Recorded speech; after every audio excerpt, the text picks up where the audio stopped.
ഒരു കാര്യമാണ്. അങ്ങനെ ഏതാണ്ട് വഴിക്കടവിലെ ഫലം ഏറെ നിർണായകമാകുമെന്നുള്ളതാണ് ഏറ്റവും പ്രധാനപ്പെട്ട കാര്യം. കാളിദാസൻ, തീർച്ചയായും. കാരണം വഴിക്കടവ് ഇപ്പോൾ ആന്റണി പറഞ്ഞ പോലെ തന്നെ UDFന്റെ ഒരു ശക്തി കേന്ദ്രമാണ് എന്ന് പറയുന്നതോടൊപ്പം തന്നെ കഴിഞ്ഞ തവണ 2021 ചെറിയൊരു മാർജിൻ്റെ ലീഡ് LDFനുണ്ടായിരുന്നു. അതിനു മുമ്പ് LDFന് കൂടുതൽ ലീഡ് വരുന്നൊരു സാഹചര്യമൊക്കെ ഉണ്ടായിരുന്നു. പക്ഷേ UDFന്റെ ശക്തി കേന്ദ്രം തന്നെയാണ് വഴിക്കടവ്. പിന്നീട് ആദ്യ ലീഡുകൾ വരികയാണ്. 18 വോട്ടിന് മുന്നിൽ UDF ബാലറ്റ് പോസ്റ്റൽ ബാലറ്റുകളാണ് എണ്ണുന്നത്. 18 വോട്ടിന് UDF ആദ്യ ലീഡ് UDF എടുക്കുന്നു. നിലമ്പൂരിൽ 18 വോട്ടിന്റെ ലീഡ് അത് വീണ്ടും ഉയരുന്നുണ്ടെന്നാണ് മനസ്സിലാക്കുന്നത്. ഏതായാലും 18 വോട്ടിന്റെ ലീഡ് ഇപ്പോൾ UDF സ്ഥാനാർത്ഥി ആര്യാടൻ ഷൗക്കത്തിന്. ആര്യാടൻ നിലമ്പൂരിൽ ആദ്യ ലീഡ് നേടുന്നു. 18 വോട്ടുകൾക്ക് ഇപ്പോൾ 35 വോട്ട് എന്ന നിലയിലേക്ക് ഉയർത്തിയിരിക്കുന്നു ആര്യാടൻ ഷൗക്കത്ത്. വേണമെങ്കിൽ പറയാം. കാരണം വഴിക്കടവ് നമ്മൾ പറഞ്ഞതേ ഉള്ളൂ UDFന്റെ ശക്തി കേന്ദ്രമാണ്. അപ്പോൾ ആദ്യ ലീഡ് എന്തായാലും ഉയർത്തുന്നത് UDF ആയിരിക്കും. അല്ലെങ്കിൽ കൗണ്ടിങ് തുടങ്ങുമ്പോൾ തന്നെ പോസ്റ്റൽ വോട്ടുകൾ എണ്ണി തുടങ്ങിയ സമയത്ത് ഏറ്റവും ആദ്യം 26 വോട്ടിന് മുന്നിലായിട്ട് ആര്യാടൻ ഷൗക്കത്തുണ്ട്. 1403 വോട്ടുകളാണ് പോസ്റ്റൽ വോട്ടുകളായിട്ടുള്ളത്. അതിനുശേഷം 8-10 കൂടിയാണ് മറ്റ് EVM വോട്ടുകളൊക്കെ എണ്ണി തുടങ്ങുക. എന്തായാലും തുടക്കത്തിലെ ഈ ഒരു ലീഡ് നമുക്കൊരു സ്വാഭാവികമായിട്ട് തന്നെ വെക്കാം.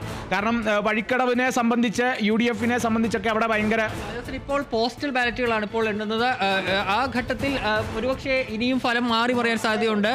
ഏതാണ്ട് 8-10 കൂടിയാണ് നമ്മൾ EVM വോട്ടിംഗ് അത് ഉയരുന്നു എന്നതാണ് പറയേണ്ടത്. 42 ആര്യാടൻ ഷൗക്കത്ത് ലീഡ് ചെയ്യുന്നു എന്നത് തന്നെയാണ് പറയേണ്ടത്. 42 ആര്യാടൻ ഷൗക്കത്തിന്റെ ലീഡ് ഉയരുന്നു. പോസ്റ്റൽ ബാലറ്റുകൾ എണ്ണി തുടങ്ങിയപ്പോൾ തന്നെ നേരിയ ഒരു ലീഡ് കണ്ടെത്താനായി ആര്യാടൻ ഷൗക്കത്തിന് കഴിഞ്ഞു എന്നതാണ് പറയേണ്ടത്. ഇനി ഈ പോസ്റ്റൽ ബാലറ്റുകളിൽ നിന്ന് നേരെ പോകുന്നത് വഴിക്കടവ് പഞ്ചായത്തിലെ ബൂത്തുകളാണ്. അവിടെയും വലിയ സ്വാധീനമുള്ള കോൺഗ്രസിനെ സംബന്ധിച്ച് അല്ലെങ്കിൽ UDFനെ സംബന്ധിച്ച് വലിയ സ്വാധീനമുള്ള ഒരു പഞ്ചായത്താണ് വഴിക്കടവ് എന്ന് പറയുന്നത്. അവിടെയും വലിയ രീതിയിൽ തന്നെ അവർക്ക് മേൽക്കൈ നേടാനാകുകയാണെങ്കിൽ ഒരു കൃത്യമായ രീതിയിൽ തന്നെ നിലമ്പൂരിനെ സംബന്ധിച്ച് UDFന് വലിയ ആത്മവിശ്വാസം നൽകുമെന്ന് തന്നെയാണ് പറയേണ്ടത്. എന്തായാലും 42ലേക്ക് ആര്യാടൻ ഷൗക്കത്ത് പോസ്റ്റൽ വോട്ടുകൾ എണ്ണി തുടങ്ങിയപ്പോൾ തന്നെ ലീഡ് ഉയർത്തിയിരിക്കുന്നു എന്നതാണ് പറയേണ്ടത്. ആന്റണി, തീർച്ചയായും ഇനിയിപ്പോൾ 1402 വോട്ടുകളാണ്. 42 വോട്ടിന്റെ ലീഡ് ഇപ്പോഴുണ്ട്.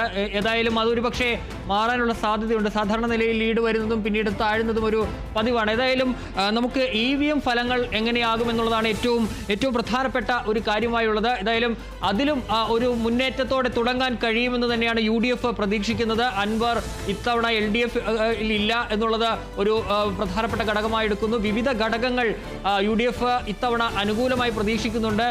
UDF ഇത്തവണ 10,000 വോട്ടിന്റെ മുകളിൽ ഭൂരിപക്ഷം നേടി വിജയിക്കുമെന്നാണ് പറയുന്നത്. ഏറ്റവും പ്രധാനപ്പെട്ട അവരുടെ ഒരു പ്രതീക്ഷ എന്ന് പറയുന്നത്. അതുപോലെ തന്നെ LDF പക്ഷേ കൃത്യമായി അവർ ഒരു 1800 വോട്ടിന് മുകളിൽ എന്ന ഒരു കഴിഞ്ഞ തവണ LDF സ്വതന്ത്രനായിട്ടുള്ള PV അൻവർ ജയിച്ചത് 2000 വോട്ടിന്റെ ഭൂരിപക്ഷത്തിൽ, 2200 വോട്ടിന്റെ ഭൂരിപക്ഷത്തിലാണ്. അപ്പോൾ അതിലേക്കാളും നേരിയൊരു കുറവ് മാത്രമേ ഉള്ളൂ. അല്ലെങ്കിൽ അത്ര വലിയൊരു അവകാശവാദം LDF ഉന്നയിക്കുന്നില്ല എന്നുള്ളതാണ്. 1800ന്റെ ഒരു ലീഡാണ് പ്രതീക്ഷിക്കുന്നത്. ഇപ്പുറത്തേക്ക് എനിക്ക് തോന്നുന്നു NDAയിലേക്ക് വരുമ്പോൾ അത് അവർ ഇപ്പോൾ കഴിഞ്ഞ തവണ അവർക്ക് കിട്ടിയത് 8000-ലധികം വോട്ടുകളാണ്. ആ വോട്ട് തന്നെ പോവാതിരിക്കാൻ വേണ്ടി അവർ പരമാവധി ശ്രദ്ധിച്ചിട്ടുണ്ട്. PV അൻവറിലേക്കും വരുമ്പോൾ PV അൻവറിന് ചില അവകാശവാദങ്ങളുണ്ട്. കൃത്യമായി താൻ 2014 തോന്നുന്നു, 2014 PV അൻവർ ലോക്സഭയിൽ മത്സരിച്ച സമയത്ത് കിട്ടുന്ന വോട്ട് പ്രഖ്യാപിച്ചിട്ടുണ്ട്. 75,000 വോട്ട് PV അൻവർ പിടിക്കുമെന്നാണ് പറഞ്ഞത്.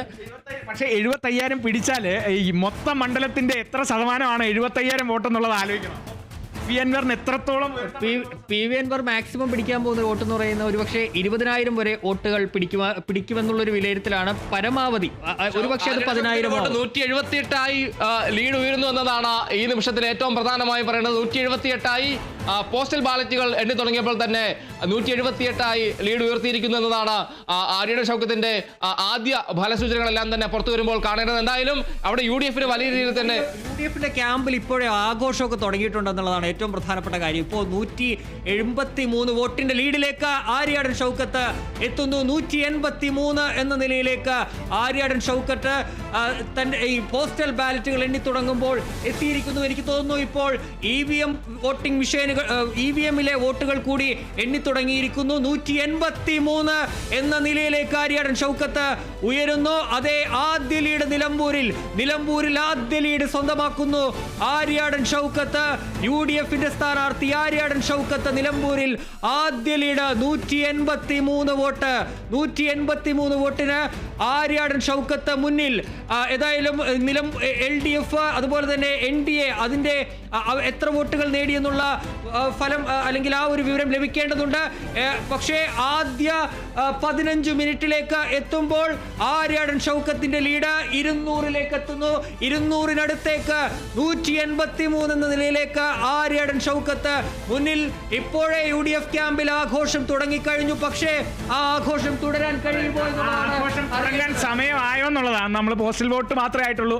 എന്തായാലും ആദ്യത്തെ ലീഡ് ഒന്ന് തുടങ്ങി വെച്ച് ആര്യാടൻ ഷൗക്കത്ത് ഒന്ന് ചെറുതായി ഒന്ന് തുടങ്ങി വെച്ചു. ഇനി മുമ്പോട്ടുള്ളത് വഴിക്കടവ് പഞ്ചായത്തുണ്ട്. അതിന് പുറമെ ഓരോ പഞ്ചായത്തും മൂത്തേടം പഞ്ചായത്തും ഒക്കെ UDF-ന്റെ ശക്തി കേന്ദ്രമായിട്ടുള്ള പഞ്ചായത്തുകളാണ്. പിന്നീട് എടക്കര വരുന്നു. എടക്കര ചുങ്കത്തറയിലേക്ക് എത്തുമ്പോൾ അത് ഈ രണ്ട് മുന്നണികൾക്കും ഒരുപോലെ ബലാബലം നിൽക്കുന്ന ഒരു മുന്നണിയാണ്. എന്തായാലും നിലവിലെ സാഹചര്യം അനുസരിച്ച് ലീഡ് 184 പോസ്റ്റൽ വോട്ടുകൾ എണ്ണി തുടങ്ങിയതിന് ശേഷം വരുന്ന ആദ്യത്തെ ലീഡുകളിൽ ഇപ്പോൾ ലീഡ് ഉയർത്തിക്കൊണ്ടിരിക്കുന്ന ആര്യാടൻ ഷൗക്കത്ത് തന്നെ. ആ ലീഡ് മുന്നോട്ട് പോകുന്നത് 201 വോട്ടുകൾക്ക് മുന്നിൽ ആര്യാടൻ ഷൗക്കത്ത് മുന്നിലാണ് എന്നുള്ളതാണ് ഏറ്റവും ഒടുവിൽ ലഭിക്കുന്നത്. 8-10 EVM-ന്റെ വോട്ട് എടുപ്പും കൂടെ, അതായത് വോട്ടെണ്ണൽ കൂടി ആരംഭിച്ചതിന് ശേഷം ഇത് നല്ലോണം ഒന്ന് മാറിമറിയും. എന്നാലും ചിലപ്പോൾ ആര്യാടൻ ഷൗക്കത്തിന് ലീഡ് വരാൻ തന്നെയായിരിക്കും ആദ്യഘട്ടത്തിൽ സാധ്യത എന്നുള്ളതാണ് പല ഭാഗത്തുനിന്നും വരുന്ന ഒരു വിലയിരുത്തൽ എന്ന് പറയുന്നത്. കാരണം ആര്യാടൻ ഷൗക്കത്തിനെ സംബന്ധിച്ച് ഒപ്പം തന്നെ UDF-നെ സംബന്ധിച്ചൊക്കെ വലിയ രീതിയിൽ ശക്തി പ്രകടിപ്പിക്കാൻ പറ്റിയ ഒരു പഞ്ചായത്താണ്. നേരത്തെ തന്നെ അവരുടേതായിട്ടുള്ള വോട്ടുകൾ അവിടെ അടിവേരുള്ള ഒരു മണ്ഡലമാണ്. നിലമ്പൂരിനെ സംബന്ധിച്ച് തന്നെ ആര്യാടൻ ഷൗക്കത്ത് ഈ ഒരു മത്സര രംഗത്തേക്ക് എത്താൻ ഒരു പ്രധാനപ്പെട്ട ഘടകങ്ങളിൽ അതിലൊന്ന് ആര്യാടൻ മുഹമ്മദ് എന്ന ആ ഒരു വോട്ടുകളും എണ്ണി തുടങ്ങിയിട്ടുണ്ട്. എന്തായാലും ആദ്യ പല സൂചനകൾ പുറത്തു വരുമ്പോൾ ആര്യാടൻ ഷൗക്കത്ത് വ്യക്തമായ രീതിയിൽ തന്നെ ലീഡ് ഉയർത്തുന്നു എന്നതാണ് കാണാൻ കഴിയുന്നത്. വോട്ടിംഗ് യന്ത്രത്തിലെ വോട്ടുകളും എണ്ണി തുടങ്ങി എന്നതാണ് ഈ നിമിഷം ലഭിക്കുന്ന ഏറ്റവും പ്രധാനമായ വിവരം. എന്തായാലും ആദ്യ പല സൂചനകളിൽ UDF സ്ഥാനാർത്ഥി ആര്യാടൻ ഷൗക്കത്ത് ലീഡ് ചെയ്യുന്നു. ലീഡ് വലിയ രീതിയിൽ ഉയർത്താനായി ആര്യാടൻ ഷൗക്കത്തിന് ആദ്യ നിമിഷങ്ങളിൽ കഴിയുന്നു എന്നതാണ് ഏറ്റവും പ്രധാനമായും പറയേണ്ടത്. ആര്യാടൻ ഷൗക്കത്ത് 232 വോട്ടിന് മുന്നിട്ട് നിൽക്കുന്നു എന്നതാണ് പ്രധാനമായും പറയേണ്ട കാര്യം. എന്തായാലും ആദ്യ നിമിഷങ്ങളിൽ ആര്യാടൻ ഷൗക്കത്ത് ലീഡ് ഉയർത്തിയിരിക്കുന്നു. ആദ്യ ഫലസൂചനകൾ പുറത്തു വരുമ്പോൾ 232 വോട്ടിനാണ് ആര്യാടൻ ഷൗക്കത്ത് ലീഡ് ചെയ്യുന്നത്. അതോടൊപ്പം തന്നെ വോട്ടിംഗ് യന്ത്രങ്ങളിലെ വോട്ടുകളും എണ്ണി തുടങ്ങിയിട്ടുണ്ട്. ആദ്യ ഫല സൂചനകളിൽ UDF സ്ഥാനാർത്ഥി ആര്യാടൻ ഷൗക്കത്ത് മുന്നിട്ട് നിൽക്കുന്നു. എന്തായാലും UDF-ന് സ്വാധീനമുള്ള ആ പഞ്ചായത്ത് തന്നെയാണ്, വഴിക്കടവ് പഞ്ചായത്ത് തന്നെയാണ്. ആദ്യം അവിടെ തന്നെയാണ് വോട്ട് എണ്ണുന്നത്. എന്തായാലും വോട്ടിംഗ് യന്ത്രത്തിലെ വോട്ട് എണ്ണുമ്പോൾ വ്യക്തമായ രീതിയിൽ തന്നെ ഒരു ചെറിയ ലീഡ് ഉയർത്താനായി UDF-ന് കഴിഞ്ഞു എന്നതാണ് ആദ്യ പല സൂചനകളിൽ നിന്നും വ്യക്തമാകുന്നത്. തീർച്ചയായും അങ്ങനെ തന്നെയാണ്. 232 വോട്ട് എന്ന നിലയിലേക്ക് ആര്യാടൻ ഷൗക്കത്ത് ലീഡ് ഉയർത്തിയിരിക്കുന്നു. 232 വോട്ടിന്റെ ലീഡിലാണ് ആര്യാടൻ ഷൗക്കത്ത് പോകുന്നത്. വോട്ടിംഗ് മെഷീനിലെ വോട്ടുകൾ എണ്ണി തുടങ്ങിയിരിക്കുന്നു.